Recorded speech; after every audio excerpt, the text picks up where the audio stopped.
Hi, this is Joe again with another review. So in this video, we'll be discussing the 2012 film, The Avengers, starring Chris Evans, Morgan Downey Jr., Chris Hemsworth, Scarlett Johansson, and of course this movie, like I mentioned in the previous video they did this week, I was taking the Captain America movies kind of like out of order because they didn't do the Avengers. They did the Captain America films first. And these ones that were titled Captain America, and then going back and doing the Avengers, which is what I'm doing now. So I'm doing this is the first Avengers movie that came out in 2012. And of course, my big nitpick is if you're watching the videos that I've done this particular week, my nitpick is, of course, the amount of superhero films that focus strictly on the action and they forget about the plot.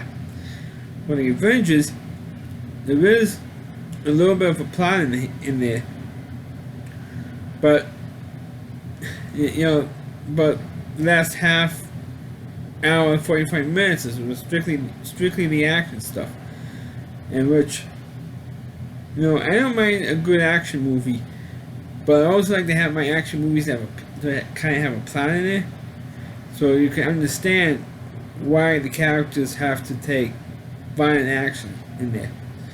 Of course, the first Avengers movie deals with Thor's brother Loki. Of course, you already had. I think you might have had at least a couple of Thor, at least one Thor movie already at this point in the Marvel Comics universe, because you had that whole reboot of the Marvel Comics superheroes. So you had a Thor movie starring Chris Hemsworth. And you have his brother Loki, who makes this deal with this group of aliens. You're really not too sure about these aliens, but then with the group from another planet, who decides to make this deal with Loki to invade Earth, to wipe out, the humans and take over Earth. It's kind of like one of those alien invasion films almost from the 1950s. I mean that's what this basically what this movie. The plot was Loki's plot, and then of course Shield, run by Nick Fury again. Sam Jackson. I always respect the role for Sam Jackson, but he's playing a white character, and the thing of course that ticks me off is that people like Al Sharpton, and I don't want to get a political thing here, but Al Sharpton will complain if a white man is playing or a white person is playing a black cat, was traditionally been a black character, he throws a fit. But nobody ever said anything about a black man who was playing a part that was traditionally a white character. There's no stink about it. And Sam Jackson knows that Loki is playing an attack on Earth.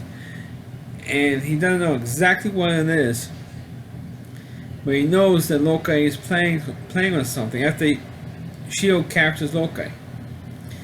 There's that Hawkeye and Black Widow, played with Scarlett Johansson, captured Loki, and they know that he's playing on something. This was kind of mind mojo on Hawkeye, and now Hawkeye is working for Loki. And he releases them from whatever prison from Shield. So Sam Jackson knows that he needs a group of superheroes to help Shield defeat or stop whatever attack is going to be coming. So he recruits Iron Man, played by Morgan Downey Jr. He already has Scarlett Johansson working for him. And he also decides to recruit David Banner, of course, it was the Hulk. He recruits Thor, or eventually he has Thor helping him out. Eventually in the film, and you also recruits. Eventually, he gets Hawkeye back. Or whatever mojo Loki puts on him eventually wears off. And you had basically like six characters. The Hulk, Thor, Hawkeye, Black Widow, Iron Man, and of course also forgot to mention Captain America, played by Chris Evans. So you have these six superheroes trying to save Earth. Almost, or in this film, really, it was New York City. That's where the attack was. And so, but the problem was you do have a build-up to that big action scene in this one. But the problem is that can these six characters work together? That's what the big concern was. It's not like what was in the X-Men movies, the Bryan Singer X-Men movies, where the majority of them actually all working together anyway. Even though they do have minor arguments, but they eventually says, okay, they do this for the greater good and stuff. But in the Avengers, they're constantly arguing, saying who is better, who should be the leader, who is the better guy, and more. And Iron Man is constantly sticking it to everybody.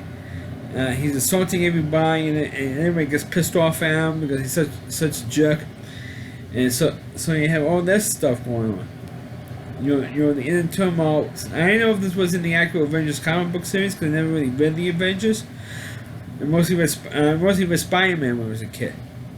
So we don't know exactly what the hell is going on if they actually work together. Well, eventually they did so. And when the attack does come, Loki leading the way.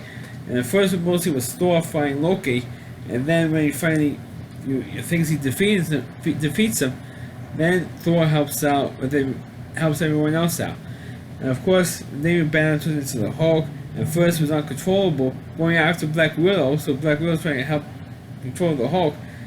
And unlike, in the previous versions of the Hulk, in the movies, with the original movie with Eric Banner, or more on the Edward Norton version of the Hulk movie, the Incredible Hulk. This movie, I forgot. I'm drawing a blank on the actor who played the Hulk in this film.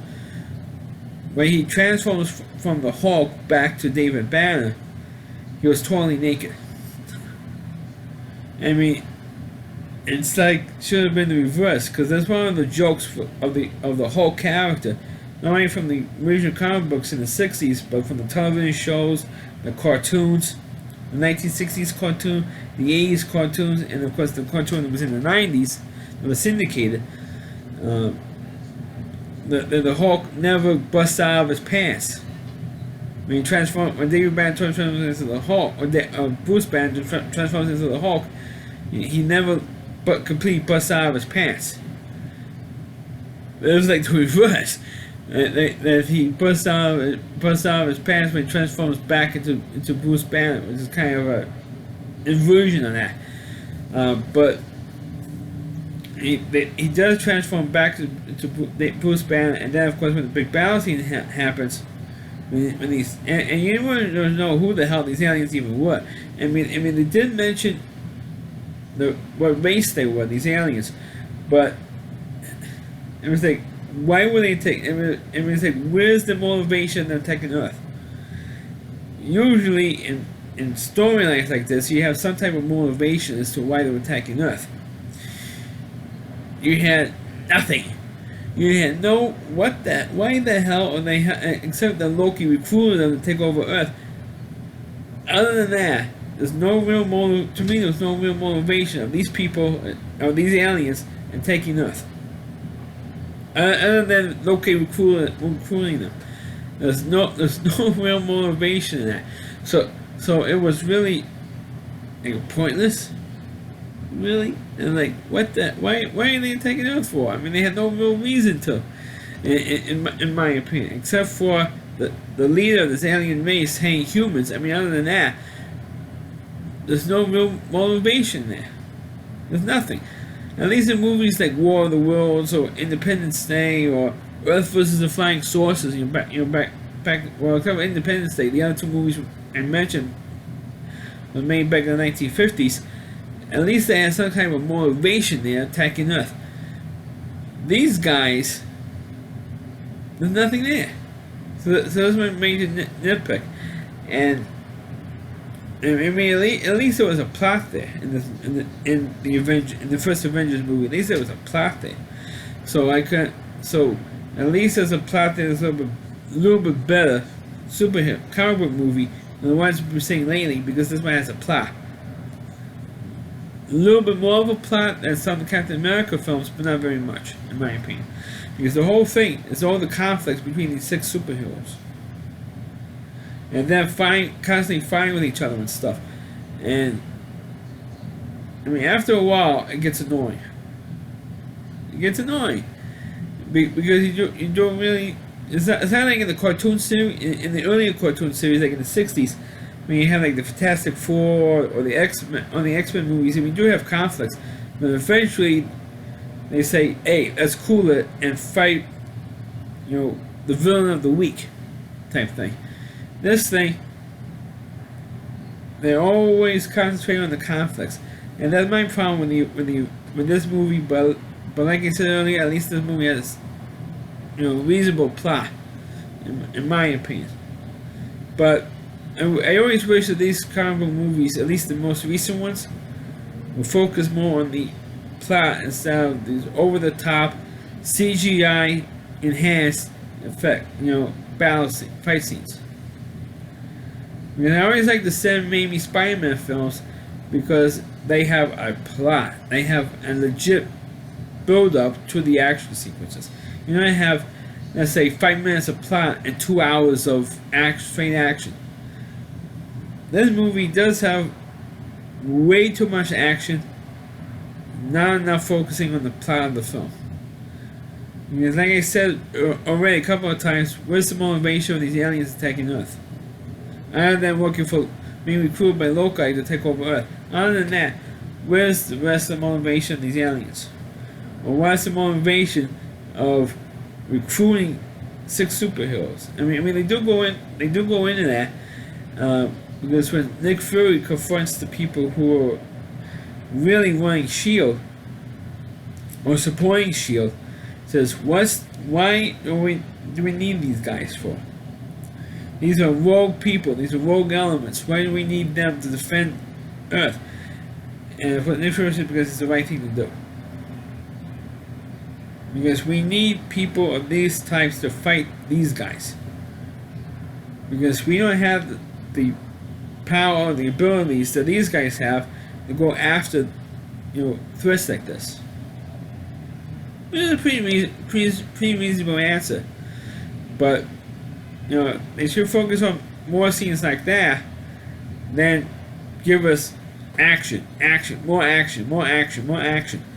I mean, it's horrible that way to do a film. So that's my review of the movie The Avengers. Please click on the video, please rate it, please subscribe to my channel, and please forward this video on your Facebook pages. And you can check out all my reviews on my YouTube channel at rallyc.com, that's all WDY, and then C.com. The homepage to Rally Reviewer, Chris Moore, and please check out all of his videos on his website. Thanks for watching. Catch you next time.